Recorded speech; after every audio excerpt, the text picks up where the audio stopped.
And welcome back to this Friday edition of The Source. I'm Tiffany Bacon. Thank you so much for joining me. It is one of my favorite parts of the day. It's our new segment that we call Stage Door. My very, very special co-host is Mr. Jeffrey Page. Hey, Jeffrey, how you doing? Hey, what's happening, Tiff? I am breathing on schedule. Thank you so much.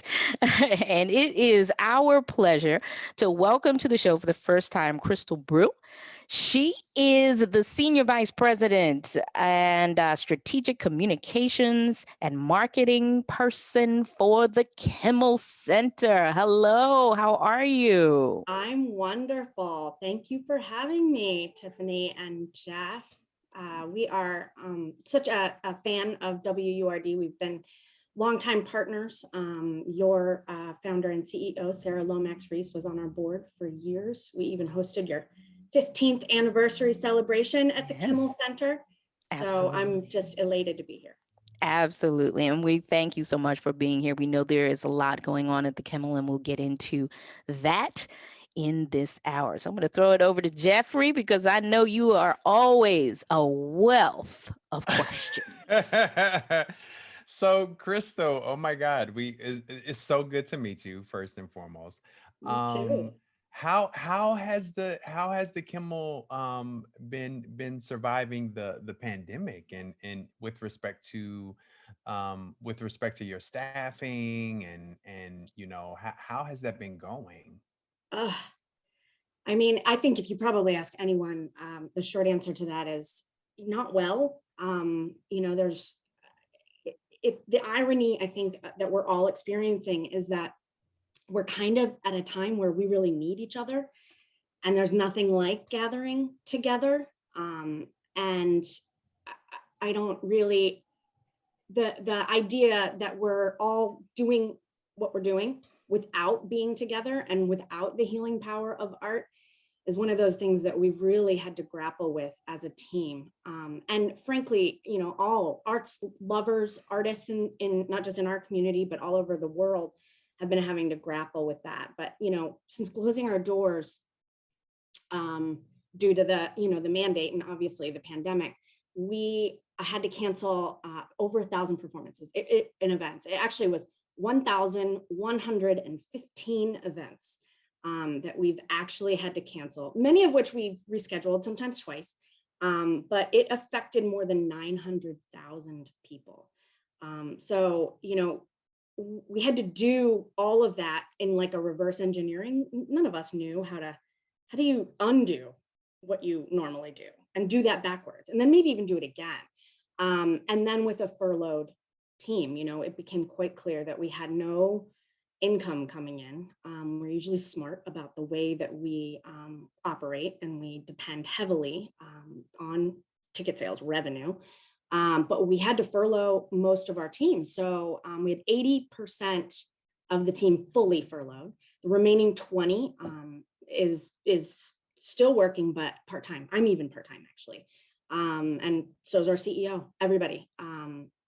So, I think we're estimating our losses just through June, but we know we will remain closed until September, and we're just still kind of estimating what that's looking like. But I mean, that's $50 million of loss. And it's not just, about the money that we're losing, but operating those buildings is expensive, and reopening is just going to be a Herculean task. But, I've been really inspired by the community's resilience, the creative community's resilience. Many of the arts organizations in the city and artists have kind of turned to offering creative content digitally, and that's been amazing to watch. We've done a little bit of it to kind of really engage with our community, and we've seen, and I know that other arts organizations and artists have kind of seen a deepening of our relationship as a result of this time and everything that we've tried to do to continue to engage them.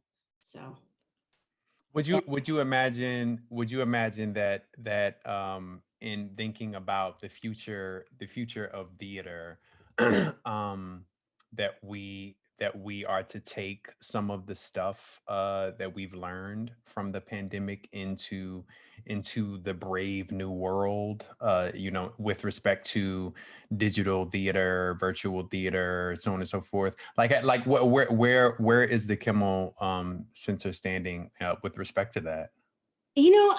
That's a really good question. And I think it was really interesting to see a community completely decimated, pivot. I hate that word now, by the way. Pivot to kind of all of us becoming these like digital production companies. And I think that it forced us all to really think about that as a vehicle of reaching people. And I can tell you that a lot of people saw their audiences widen because of it. I mean, there's some serious barriers to entry that are reduced by the delivery of the art in that way. But I think what's really interesting is that we did a lot of research.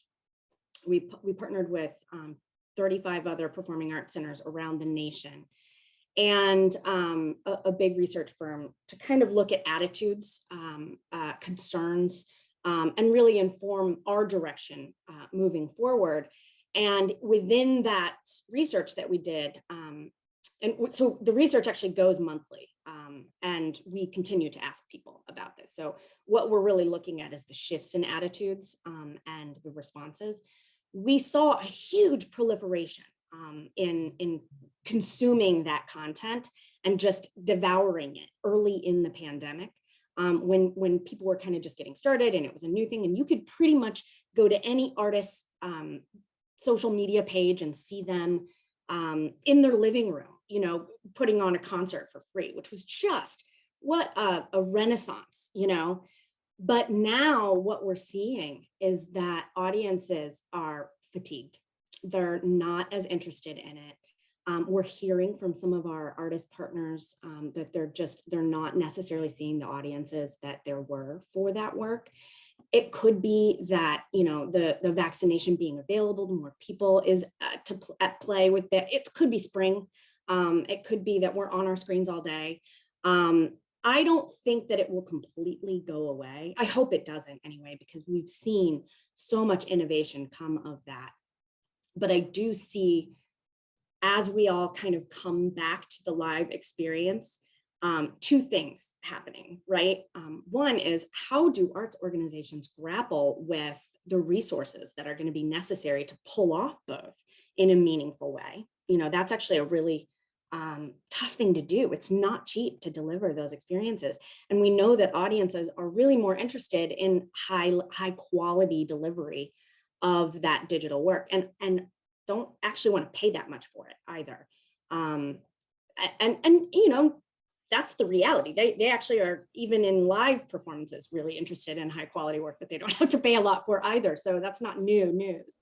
But the other piece there is, people really do want to be together. And we're seeing through what people are telling us with that research, but also through just high volumes of people that have reached out to us with positivity around us reopening, the amount of people that have purchased subscriptions already, because we're not even on sale yet for tickets. We only have our series subscriptions available. It's increased significantly. So those are kind of early signs that I think people really want to be together. They want to gather together. Right. Right.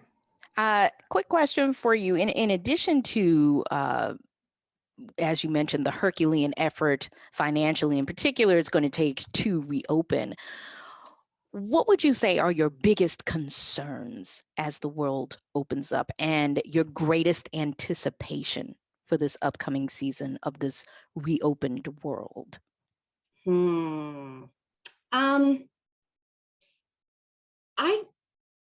That's a really tough question, because we're planning for a reopening that is 6 months from now, and we've seen how, overnight the world changes, and then you go to sleep and you wake up and you're in a different world all over again. So I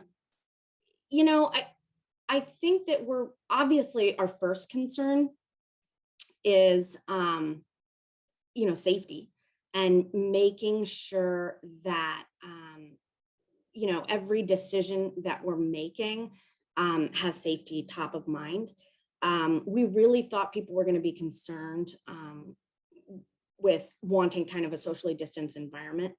And, we may have a few of those, but the truth is a lot of what we do is really reliant. I mean, it's expensive, right? And I don't know that we'd be able to do it if people weren't sitting kind of elbow to elbow, bringing in some of that touring work, and just, turning on the lights to our theaters is expensive. So we need the audiences to come in. But that being said, we know that people are concerned about ventilation. That's the number one thing people feel like we need to be investing in. Enhanced cleaning, making sure that whatever rules we're supposed to be enforcing at that time, which time will tell, right? We are enforcing. But I think, the longevity of the center is going to be, it's top of mind for us. What are we doing to protect and preserve and continue to evolve so that, those who come after us still have a wonderful, anchor for the performing arts in Philadelphia. Crystal, I went to go see Slave Play. A beautiful show. Yes. It's a play for the listeners. It's a play that was here in New York, and I saw off Broadway, and I said to myself, I want to go and check it out on Broadway just to support. And my intention was to support. It was simply to go and support. And I sat next to this white lady, right? And we're looking at this play, okay? And one thing that I noticed, and mind you, I've already seen the play. One thing that I noticed is I saw this woman next to me. She goes to wipe her eyes because she's starting to cry, and it made me focus in a different way to what was happening. I wanted to understand what she was crying about, right? And in this play, there's a lot to cry about. Yeah. But I wanted to focus in because I was curious to know what she was crying about, and it just brought me to this notion of fellow feeling. The only thing that the theater can give you is this idea of fellow feeling, to be able to share space with other human beings, to be able to not only learn from what's happening on the stage, but to also learn about your fellows who are sharing the space with you. And I'm just so curious about that, and will that come back? And it terrifies me to think that perhaps we will be too fearful for it to come back. What are your thoughts around that? I'm actually really glad that you shared that experience, because I think that there's this sometimes perception that the arts are a luxury or unessential. And I think what we forget is that storytelling has been a part of identifying with each other as humans for since humankind existed. And there really is nothing like sitting elbow to elbow with a stranger where you literally can feel them gasp, or that you can look at them. You don't even know this person, right? But you look at them and you say out loud, maybe in the dark theater, holy crap, did you just see that? That is cathartic. It's not, we know we can't feel that watching a movie. It's not the same. It really isn't the same. It's a unifier, right? You walk out of there feeling like you experienced something with thousands of other people that were in that theater with you, that had that moment with you. There's no replicating that. And it's how I think as humanity, we find common ground, it's Right. so important. And I'm hoping coming out of this, because we've been without it for so long, that people recognize that it's not a luxury. Right. You know, And that kind of leads me to another thought, but before I go there, I just want to applaud the efforts that Kimmel Center has done. I read through your feasibility study with respect to coming back into live theater, and I thought it was so smartly done and so well done. It seems like you all have really spent a lot of time to consider every single angle with respect to feasibility, with respect to what does it mean for us to come back into live theater. And I think that my question is getting at this idea of what's the point? You know what I mean, Crystal? There are so many people who believe that like you said, that theater is a luxury. There are so many people that believe that theater is this plaything that we really could afford to kind of do away with. It's a luxury, it's a plaything that you just do. What are your thoughts around that? Why and how and why did the Kimmel Center spend such an amount of effort to put together this feasibility study in order to try to figure out how and when and why we come back to a in-person kind of space. Oh, that's a lot of questions wrapped up into one question.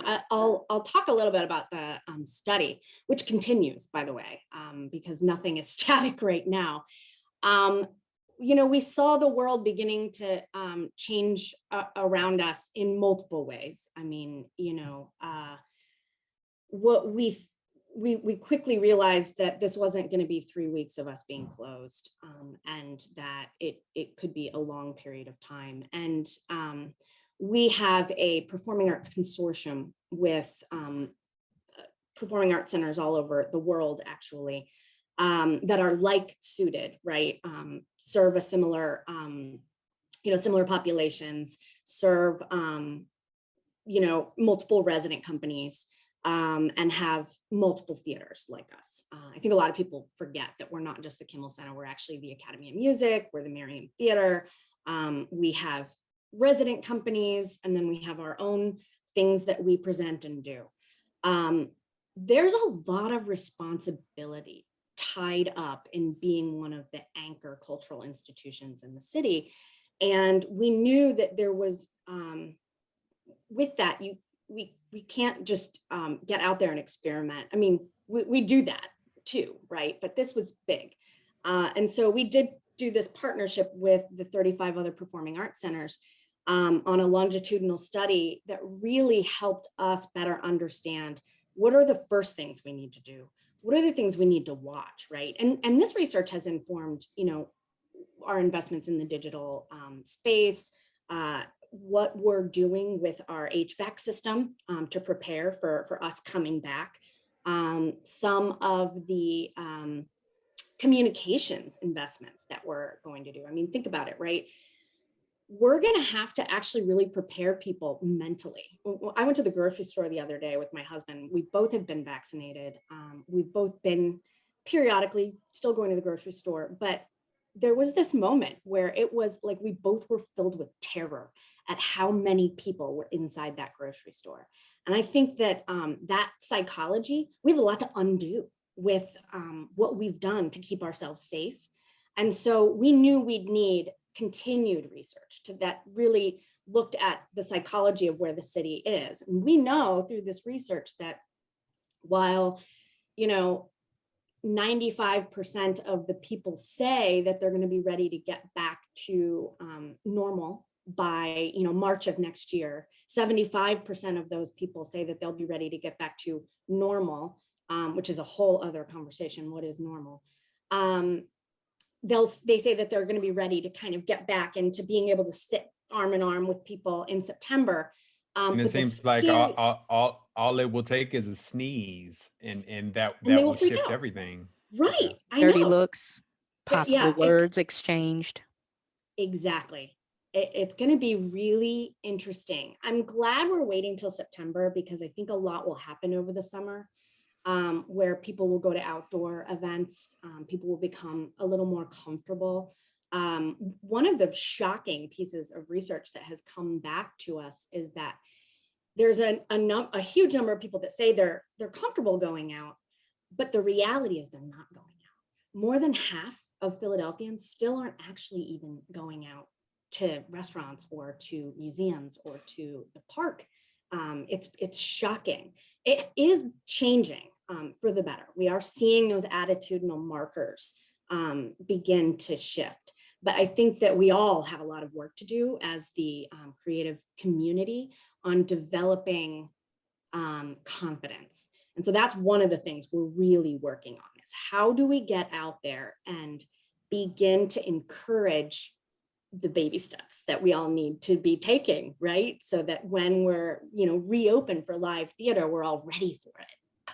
All right. We have to take a break, but when we come back, we will continue our conversation with Crystal Brewe of the Kimmel Center, and it is going to be amazing. We don't want you to miss 1 ounce of the conversation. So stay right there. We'll be right back after this.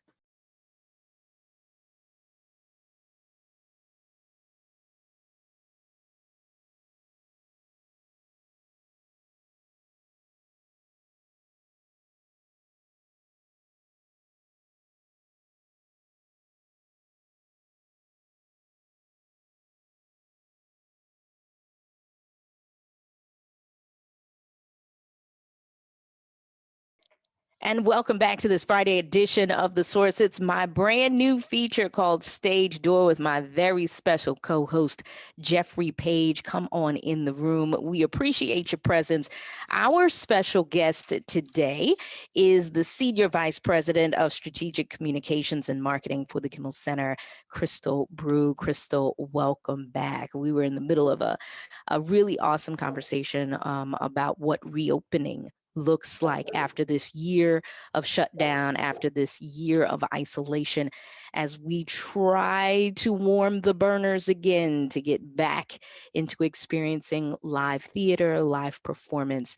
And you are outlining all of that for us and what the Kimmel Center has planned.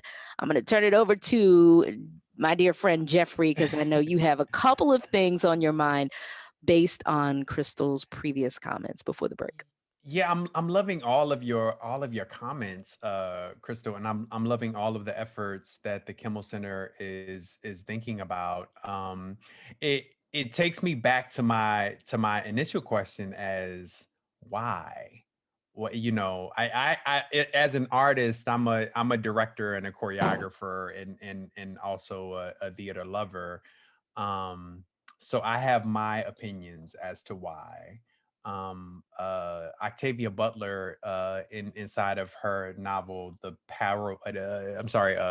Wild Seed, the lead character turns herself into a dolphin and she discovers that a dolphin, the way a dolphin rubs on each other, it's like a fingerprint.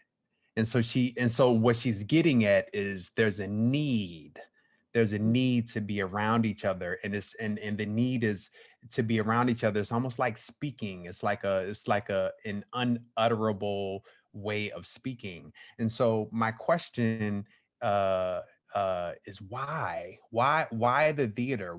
What's so special about it? What's so important about it? Why is it necessary? And I know you mentioned that the Kimmel Center holds a huge amount of organizations underneath its umbrella and has a lot of different resident companies underneath its umbrella, and also has several tertiary projects. What's the point of it? Why, is there a reason that we're doing all of this work? To do what? Is it to lift us up in some kind of way? Is it to why? The question of why just keeps popping in my head. Yeah, I mean, I think that it's interesting because in this moment, not only of isolation, but also of, racial reckoning. I think that there is this even more existential feeling we all have, where we're asking why a lot more, and I think that what we do at our core is convene humans. We're the safe space that allows us to all feel together, right? Through art, we better understand each other, the experiences that we've gone through. I've had friends who've lost loved ones during the pandemic.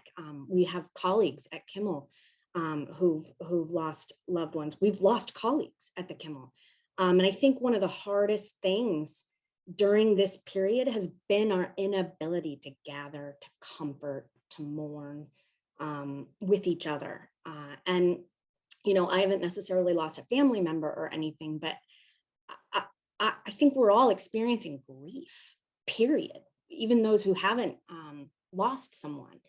So I think the answer to the why, especially now, is that this isolation has been devastating. And I think that there is going to be such a hunger to be together even more than before. It's always been about being together and experiencing that together. But I think there's a very special need for it right now more than ever. It's, like I said, it's a unifier. Yeah. I have a personal question for you. Always on my show, I like to dive into a person's relationship to a thing. And the thing in this conversation is the pandemic, is the uprisings of 2020. How did all of that affect you personally, not just the Kimmel, but you? And has it changed the way you approached your job in the artistic community in Philadelphia? Yeah, I mean, I don't know a human that would answer that it didn't change everything, right? I mean, the pandemic alone was tough, having to reverse engineer everything, sleepless nights, because we're all, the people that are retained at Kimmel are all working, 8 different jobs because we had so many furloughs, and we're all doing it, part-time, if you will. And trying to turn what we do into like a digital production studio. But I think really where I was hit hard personally was, the civil uprising, on top of like an already weakened state of our nation and our industry. I don't think I've ever really experienced kind of that fierce cognitive dissonance of that feeling of like helplessness, but also simultaneously just rage as everything kind of unfolded. And there's this hole that continues to be in my heart that just, it can't be filled. There's just nothing you can do to fill it. I've got 2 teenage daughters, and it was really a weird world to explain. I used to write a family a parenting blog about just the experience of going through this with kids and watching it and feeling helpless and feeling hopeless. And I was kind of taken to writing a little bit, and that was a little bit of an outlet for me anyway. But I still have, my extended family is still divided. I have family who's in law enforcement. And we're all on the other sides of the spectrum, and that was weird. But all of that continues to kind of, we're all a nation that's still healing, and back to the whole, we need to be together to heal. It definitely approached the way that I do my work, the way that I see doing my work in the future, the way that I parent. I hope we never go back to the old normal. I hope we all stay intentional and thoughtful about the way we carry things forward. Honestly, being a leader in the time of crisis is one of those things that is just so surreal. But I will say we have a really amazing group of employees. who actually began an employee resource group. Actually, they developed that long before the pandemic, which was meant to kind of help us coalesce some of our DEI and anti-racist efforts. But this group was really inspiring because it pulled together, even in the face of furloughs, and put together kind of a resource guide for the rest of the staff, and worked very closely with our board of directors and our management team. It had book recommendations, articles, concrete suggestions on how to help. And, you know, I continue to draw a lot of inspiration from the culture that we've developed at the Kimmel Center, because you start with a group of people who do what we do because we're inspired by that moment that we share together, right? And so that continues in crisis, and oftentimes grows and develops, right? So you really feel like you're a family. And I was really inspired by being able to draw strength from them. This is kind of a weird story, but you'll see how it relates. I was a flight attendant out of college. And one of the things that they really do in your training for this, and people don't recognize this, is it's really rigorous when you're learning about how to deal with a crisis. And one of the really interesting things is that they hammer into your head that you need to keep a super Zen face, which is just because your face ends up being a symbol for everyone else. They look to you, passengers, to figure out how to react, right? And I'll never forget being on a flight, and I was sitting in the middle of the middle of the cabin jump seat, right? And that jump seat is like everyone can see you. And we're on a flight, and the cabin began to fill with noxious fumes. And I knew what the passengers knew at that time. I did not know more. And there is this thing where people think that if you're in a position of authority, you just must know more. I knew what the passengers knew. And we were all told to take our seats. And I kept thinking to myself, like, keep that Zen face, keep that calm face. And I was very much concentrating on that Zen face, but I knew that those passengers, it didn't matter what I kept my face as. I had tears streaming down my face. And when you're human, you can't be calm, you know? And I think if it weren't for my colleagues at the Kimmel and our really amazing board members, like, you know, Suleiman Rahman and Reverend Cortez, who continued to give us ideas and strength. You know, they're the reasons we opened our doors to be a resting place for protesters over the summer, and gave away water, and, you know, did other things to figure out how could we cooperate, how could we, you know, how could we help right now? And we continue to just, you know, we're doing blood drives, we're doing charity food drives. So I have to say that analogy just was throughout it. I kept thinking of my moment on that jump seat. I think it's such a wonderful analogy, Crystal. It makes me think about our learned ways of being. It makes me think about when I hear you know, politicians speak about you know, racism does not exist inside of the United States. It makes me think about a lot of stuff, and you know, it also makes me think about how necessary and how cathartic it is to cry, and to laugh and to smile and to show something, just so that there's some semblance of recognition, of reflexive recognition. Yes. So you know, and then that of course takes me to this, you know, to the idea of our former administration, in terms of, like, you know, what we learn and what we don't learn, and so on and so forth, with respect to the current administration, and the kinds of transparent information that we're getting. and what does it mean for us? Is it okay to smile and cry? Is it okay for the authority figure to cry? You know, and you mentioned and also I read that the mayor also said that the Kimmel Center is the anchor of the city.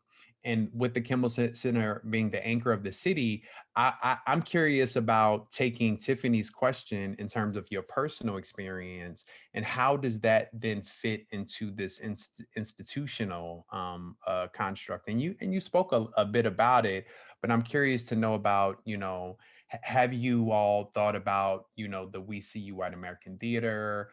Have you all thought about what does stage performance look like now? And for those who don't know what We See You White American Theater is, it was a movement that was established during the pandemic that has been attempting to what's the word, to dissolve, Call in, call out. Yeah. to call out racist structures inside of theater. And so I'm curious, how does the Kimmel Center then take all of these things with respect to its protocol, its business practices, and so on and so forth? How does the Kimmel Center then take all of that and move that forward on the institutional level? I mean, it's an excellent question. I actually, I was thinking, you know, more media interviews should include this question, because I think we'd be a different world, right? Yeah, Kimmel as a building, when it was first built, you know, it's now grown to be a much larger institution, but in 2001, its inception was that it needed to kind of reflect and serve the diverse interests of our region, and Philly's like no other place on the planet. And that we were to be a community gathering place. It wasn't just a home for the resident companies. It wasn't just a place for, you know, touring Broadway. In 2007, and obviously that kind of mission ends up evolving. And sometimes we lose sight of it, and sometimes it comes back. In 2007, when our now CEO, Ann Ewers, took the helm, she really felt like it was important to, you know, think about refocusing on this mission. And she kind of began to really think about the programming and what we were doing to just, you know, let's get back to this. Let's better meet the interests and needs of the community. And, you know, one of the things I think she did that was so smart is she decided change starts at the top. We can't be held accountable as a management team if we're not being held accountable by our board of directors. And so she has really concentrated on making sweeping changes to our board of directors membership to reflect the racial makeup of the region. You know, we serve the 11 county region. We cannot be a board of, you know, middle-aged white dudes. We actually really need for it to reflect what this community looks like. And so we still have a ton of work to do. We're gonna be the first to tell you that, but we are proud to report that 25% of our board members are African-American. 3% of them are Hispanic, 3% of them are Asian. We regularly report on, you know, our audience makeup, our board makeup, our vendor makeup. We hold ourselves accountable. You know, but we'll be the first to tell you that, like America, we have a long way to go. We've overhauled our recruitment strategy. We looked very closely at our hiring practices with the goal of attracting a more, you know, diverse staff. I think our industry has a lot of work to do in that area. We established actually a fellowship program that is available to underrepresented youth. We do that in partnership regularly with the Broadway League. We're actually working with Drexel. And right now we're working with the Urban League on some fellow programs. And we actually do anti-racist training annually for our staff. When we began this work, obviously, you know, it's evolved. And we did in 2015, I think it was, an audit, because we really wanted to figure out what are the best practice models for this work around the country. And you know, like I said, we're pretty thoughtful in everything we do, just like this research we're doing to figure out like, how do we serve the community in this time where we're reopening. But we did an audit of performing arts centers that had a similar population that they served throughout the country. And it was shocking to find that really there are no best practice models. People really were hesitant to even have the conversations back then. And so our board challenged us to develop those best practice models and think about what those are. So we then put together a very active employee resource group that works with our management team. And we developed a DEI advisory committee in 2017. Actually, URD's Sarah Lomax-Reese was very involved in the process of putting that together. She was on our board of directors for years. But the advisory committee is really valuable because it's comprised of staff, board members, but most importantly, experts in the field. You know, we've got people from all over the region who are advising us on how to make change happen at our organization and how to keep that change going.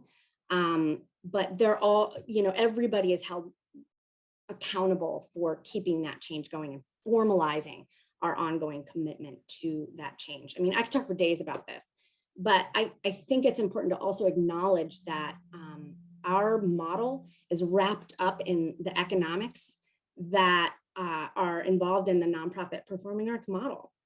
And we know that economics plays a huge role with anti-racist practices. So it's expensive to operate a 3-building performing arts complex that welcomes, you know, over 1 million people a year. And less than 1% of our annual operating budget comes from the government. So we have to rely on ticket sales and philanthropy to survive. But the thing I think that we keep really a focus on is the fact that we need to really balance that with programs that are free, programs that bring the community through our doors, and programs that help educate the youth. And so half of the 1.2 million people that come through our doors are actually doing so for free. Good to know, good information, and we have to take a break right here. When we come back, we will wrap up our conversation with Crystal Brewe from the Kimmel Center and talk about what we can expect in the fall. Stay with us. We'll be right back after this.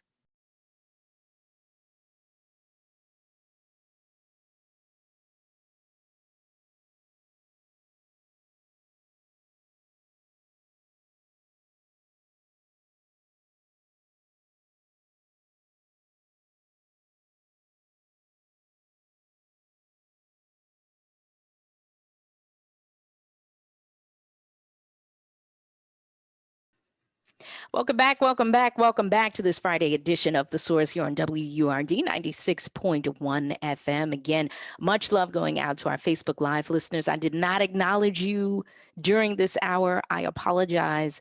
You are always awesome and welcome. Thank you so much for the Facebook viewers and, of course, for those who are listening to us on the radio. I am here with my very special co-host, Jeffrey Page. We call this segment Stage Door, talking all things arts and culture. And our special guest is Crystal Brewe, Senior Vice President of Strategic Communication and Marketing for the Kimmel Center. You are planning to reopen in the fall. What can we expect? Oh, I love that question. It is just one of the most refreshing things to be talking about. Actual in-person presentations and art. You know, I can talk a little bit about what we know we're doing. There is a lot that will be announced over the summer that we're currently developing. As you can imagine, putting together a season is truly like aligning stars. while you're simultaneously, involved in still delivering, arts experiences to thousands across the school district, and, all the other things that we're involved in. But we are opening in the fall, and the first big show that we will have, yay, is Hamilton. We will be opening with Hamilton. It actually was always planned to be on this season. It's really kind of an amazing opportunity to reopen with that. We're really excited. It is a title that has resonated with Philadelphia already when it was here 2 years ago. But I think that that's the kind of thing that's going to really motivate people to kind of get out of their homes and come see a show and feel together. But we actually have quite a few other titles as well. We have 13 Broadway shows that are touring through both the Academy of Music and the Miriam Theater, including Hadestown, which is the one that I'm the most excited about, and the revival and really interesting kind of presentation of Oklahoma. That is just, it's not like your old Oklahoma. This is a much different way to interpret that event, that show. And then we have, some of the things that we've, had in years past, like Stomp, coming over the holiday period. Philadelphia just absolutely loves it. And then, like I said, in July, we'll be announcing our lineup of other titles. And I'm very excited to say that I think that Philadelphia is going to really love what we have in store. We have some of the old favorites and some of the new things coming. And some of our resident companies have amazing things planned as well. We will continue our work with the school system, serving Title I schools with our free education program. We're very committed to that. We may continue to do some of that in the digital space, but I think the teachers and the students are very excited to come back to the Kimmel Center and for us to come back into the classrooms. And we're going to be continuing a lot of our free plaza, community events, Sitting In, La Noche, our family monthly series, Grow Up Great. And we're going to be probably expanding a lot of that work as well, and a lot of our really important partnerships that we do with the artists community. So more to come. And it's interesting because I know that theater. I'm so sorry, I got to give you a time, just a time awareness. We only have about 1:30 left in the show. Thank you for that time awareness. Thank you for the time awareness. There we go. So what do we do, Tiffany? Because it'll take you could ask the truncated version of that question, but at this point we don't really have that much time. So I hate to say that. I hate to give you some of my other stuff. All of the tertiary businesses, the restaurants, the parking lots, the all of the other things that are connected to theater inside of Philadelphia in the Kimmel Center. How does all of this reopening impact that? I mean, the economic impact when we are open is just incredible. So, the businesses, particularly if you've been to the Avenue of the Arts lately, along that corridor in particular, they couldn't be more excited that we are reopening our doors. And we are also very excited and have a lot of partnerships that we're planning with all of them. So our hope is that really does revive, that area, but also the city, Right. Fantastic. That is all the time we have. Crystal, thank you so much for joining us today. We truly appreciate it. Please tell people how they can reach out to the Kimmel Center to find out more information. On our website at www.kimmelcenter.org. Fantastic. For everybody, Jeffrey, thank you so very much. I appreciate you as well. Much love going out to my super producer, Miss Kayla J. Please don't touch that dial. Brother Shamari is next. Have a peaceful, positive, and productive weekend. We'll see you next time. Bye-bye.